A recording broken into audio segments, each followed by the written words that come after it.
I'm Kerry Loomis. I am an elder here at Spanish River. So I was attending, I'm going to say probably 2 or 3 years, just on Sundays. I got invited to a small group, and my first reaction was resistance to it. I didn't know what it was going to be. I didn't really know people. It was going to be weird. I was going to have to share my feelings. It was, I don't want to say scary, but I was apprehensive about doing it just for the unknown, and I took the leap of faith. I always talk about the leap of faith. It's not a generic leap of faith. It's faith in what God's directing me to do.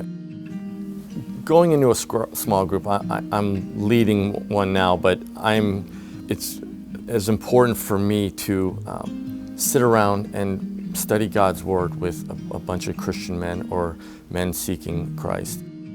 Hebrews 5:12, and I'm reading this, and it may seem like when I'm reading this verse, I'm like directing it at but this was me for a good 10, 15 years. Hebrews 5:12, you have been believers so long now that you ought to be teaching others. Instead, you need someone to teach you again the basic things about God's Word. You are like babies who need milk and cannot eat solid food. For someone who lives on milk is still an infant and doesn't know how to do what is right. Solid food is for those who are mature, who through training have the skill to recognize the difference between right and wrong. For me, I was on the milk for 15 years. I'm happy to report I'm eating solid food now. I'm still working on it.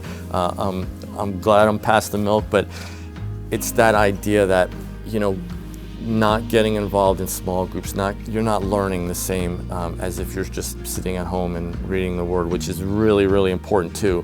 But God calls us to be in community. Iron sharpens iron, all of those things. It is so important for my growth, my spiritual growth. I can't imagine where I was when I started this 10, 15 years ago doing these small groups to now. It's incredible the way I've grown, and I'm still growing a lot. And I look forward to every single week that we meet together, and I'm leaving there thinking I never thought of that before. So I boldly invite people to join groups.